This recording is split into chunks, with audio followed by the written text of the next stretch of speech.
Agents and distributors are probably the most popular ways of getting goods and services to international markets. Managing them effectively is the key to success. Problems will arise from time to time, and when they do, you should deal with them quickly to save them escalating into a full-blown dispute. Gather together the documents from all sources within your organisation and put them in chronological order. It's only then that you will start to see the whole picture. Talk to the individuals concerned. Don't rely on second-hand accounts of what they said. Finally, and most importantly, look at the agreement. A good agreement will tell you who has what rights and obligations. Have you appointed an agent or a distributor? The two are often confused in general commercial conversations, but in law they have distinct and separate meanings. An agent negotiates or concludes a contract on your behalf between you and your customer. A distributor is your customer. Your contract with your agent or distributor needs to be clear and comprehensive. When a problem arises, you need an agreement that gives you a clear roadmap to a solution. You should take a checklist into your first meeting with a potential agent or distributor to ensure that your discussion covers all the bases.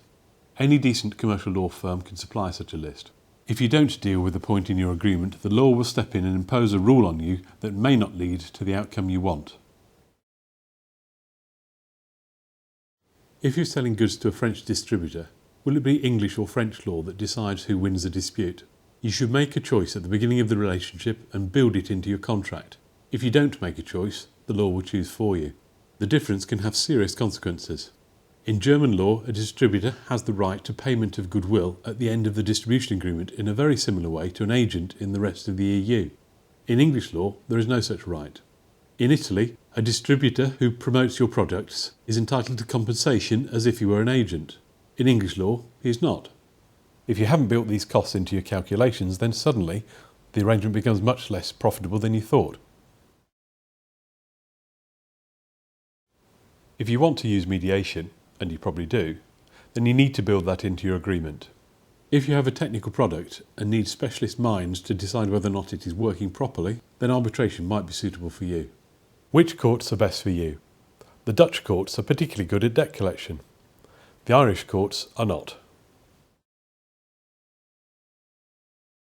To enforce an agreement, you need to know where the assets are. Asking your agent or distributor the right questions before you appoint him is vital to assessing both his capabilities and his financial strength. You shouldn't appoint an agent or distributor that you haven't thoroughly checked out. Your inquiry should include credit searches, checking their trading history, as well as working out what experience they have in the market. An English judgment is fairly easy to enforce in the European Union, but it may not be so easy elsewhere in the world. If your distributor's assets are in a country where it would be difficult, how are you going to ensure that you get paid? Some form of secured payment may be the answer. Many countries limit the controls that you can exert over your distributor. In the European Union, if you and your distributor each have less than 30% of the relevant market, then the restrictions are relatively mild, but you can never impose a minimum or fixed price, restrict the territories into which the distributor can make passive sales, prevent them from selling to other distributors, or restrict the sales of spare parts. If you have more than 30% market share, you must take specialist advice about what you can or cannot put into a distribution agreement. Bear in mind that if you are selling a specialist product, your market share might be high, even though your turnover might not be huge. Similar arrangements apply in countries outside the European Union.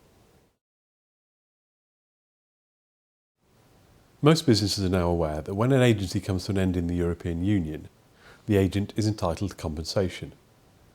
That does not apply when the agent has broken the terms of his agreement, which is why it's vital to agree clear performance targets. Can you prove that the agent has broken the terms of his agreement? Are his obligations clear? The amount of compensation payable varies according to the country where the agent operates. In France, for example, there's a rule of thumb of 2 years' gross commission, which adds a considerable cost to employing an agent in that country. In England, you should choose in the agreement to pay an indemnity, which is capped at 1 year's commission. That will limit the amount that you need to pay to the agent when the agency comes to an end.